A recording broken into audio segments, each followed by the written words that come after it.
ESI மருத்துவமனை கட்டிட திறப்பு விழா உள்ளிட்ட பல்வேறு நிகழ்வுகளில் பங்கேற்பதற்காக பிரதமர் நரேந்திர மோடி இன்று கோவை வருகிறார். இதையொட்டி அங்கு பலத்த பாதுகாப்பு போடப்பட்டுள்ளது. இது குறித்த நமது செய்தியாளர் தமிழரசியிடம் கூடுதல் தகவல்களை கேட்கலாம்.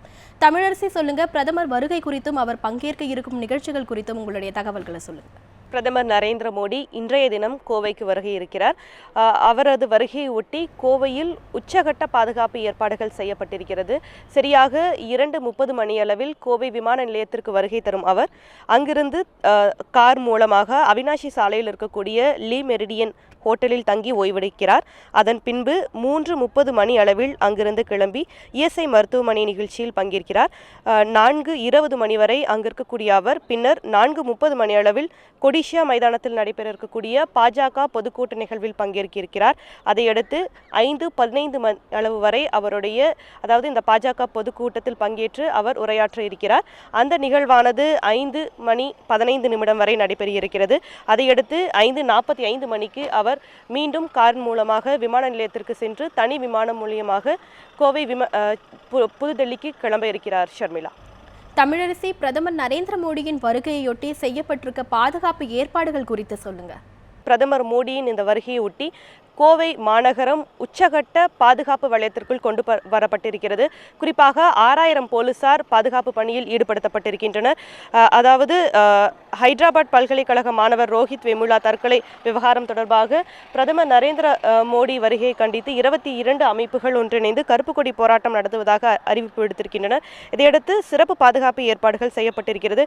குறிப்பாக 4 தினங்களுக்கு முன்பே சிறப்பு பாதுகாப்பு குழுவினர் கோவை வந்து அவர்கள் அதாவது பிரதமர் மோடிக்கு செய்ய வேண்டிய பாதுகாப்பு ஏற்பாடுகள் குறித்த வியூகங்கள் அமைத்து கொடுத்து அதன் அடிப்படையில் தற்போது பாதுகாப்பு ஏற்பாடுகளானது உள்ளூர் போலீசார் தலைமையில் மேற்கொள்ளப்பட்டு வருகிறது. குறிப்பாக 5 ஐஜிக்கள் தலைமையில் 20 எஸ்பிக்கள் மற்றும் 60 டிஎஸ்பிக்கள் என 6000 போலீசார் இந்த பாதுகாப்பு பணியில் ஈடுபட்டிருக்கின்றனர்.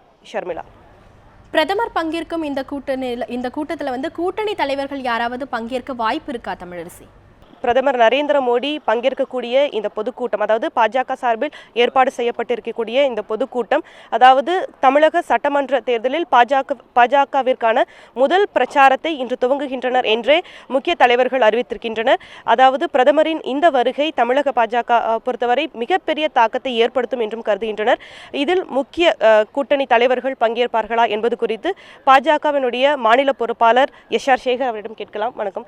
இந்த பொதுக்கூட்டத்தில் பாஜக சார்பில் நடத்தப்படும் இந்த பொதுக்கூட்டத்தில் முக்கிய தலைவர்கள், அதாவது கூட்டணி கட்சி தலைவர்கள் பங்கேற்பதற்கான வாய்ப்புகள் இல்லை? நீங்கள் ஏற்கனவே சொன்ன மாதிரியாக தமிழகத்தில் வரக்கூடிய தேர்தல் பிரச்சாரத்தை துவக்குகின்ற முதல் பிரச்சார கூட்டமாகத்தான் நாங்கள் இதை ஏற்பாடு செய்திருக்கிறோம். அப்படி தான் நினைக்கிறோம்.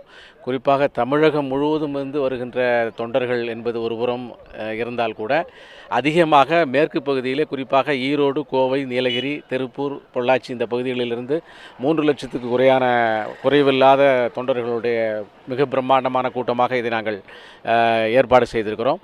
இந்த மேற்கு மண்டலத்தினுடைய தேர்தல் பிரச்சாரத்தை பிரதமர் மோடி அவர்கள் இன்று துவங்கி வைக்கிறார்கள் என்று நாங்கள் கருதுகிறோம். அந்த அளவில் தான் அந்த முழு வீச்சோடு செய்கிறோம்.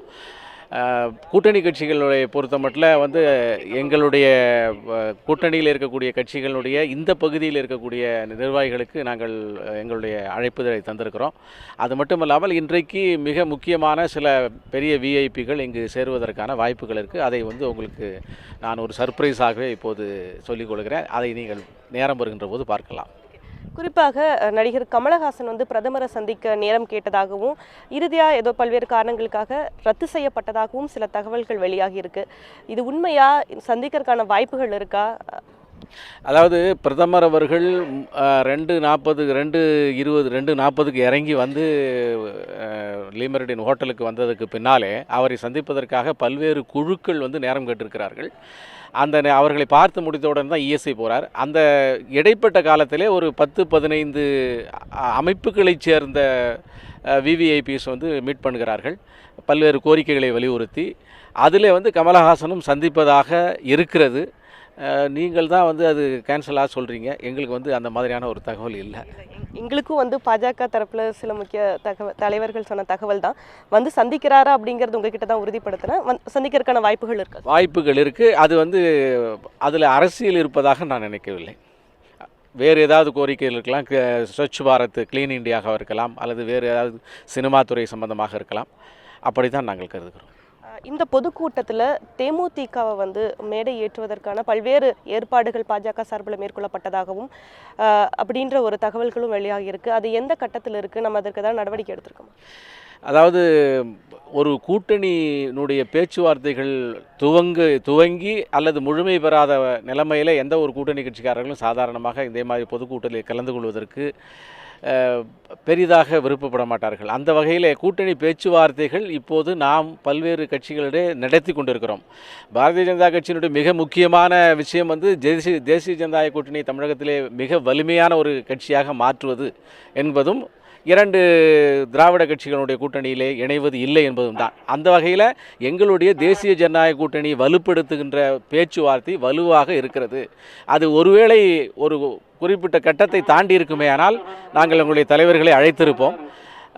சாதாரணமாக நிறைவுற்ற பிறகுதான் அவர்கள் வருவார்கள் என்ற வகையில் இந்த ஹேஷியங்கள் வந்து இப்போது பத்திரிகைகளுக்கு விடவால் சாரமாக இருக்கலாம். எங்களை பொறுத்த மட்டும் பேச்சுவார்த்தை நடைபெற்று கொண்டிருக்கிறது என்பதோடு மட்டும் நாங்கள் குறிப்பாக இந்த இஎஸ்ஐ மருத்துவமனை கட்டட திறப்பு விழாவில் தமிழக அரசு சார்பில் யாரெல்லாம் கலந்துருக்காங்க? முக்கிய அமைச்சர்கள் யார் இதில் கலந்துக்க இருக்காங்க? தமிழகத்தினுடைய தமிழக அரசை பொறுத்த மட்டும் சாதாரணமாக பிரதமர் வருகின்ற போது முதல்வர் வந்து அழைப்பது என்பது சாதாரண நடைமுறை.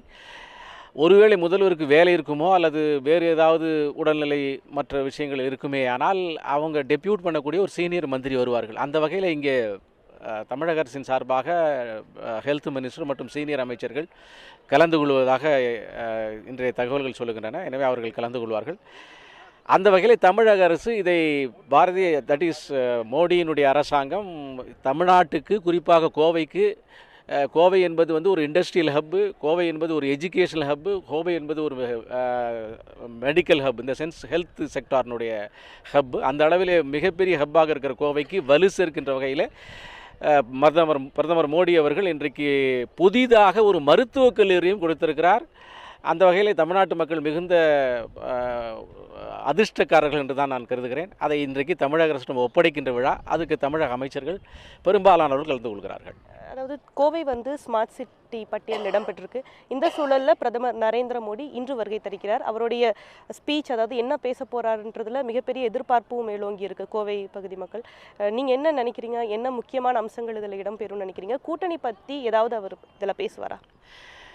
இந்த பிரதமர் அவர்களுடைய பேச்சு வந்து யாருமே சர்வசாதாரணமாக அவர் என்ன பேச போகிறார் என்பதை சொல்லிவிடலாம். அந்த வளர்ச்சி அதே மாதிரி தீவிரவாதத்திற்கு எதிரான விஷயம், அது தேவையில்லை என்பதை அவர் தொடர்ந்து உலக நாடுகள், அதே மாதிரி என்வாயரன்மெண்டல் விஷயங்கள், சுற்றுச்சூழலுக்கு பாதுகாப்பு என்பதை உலகம் முழுவதும் வலியுறுத்தி வருகிறார்.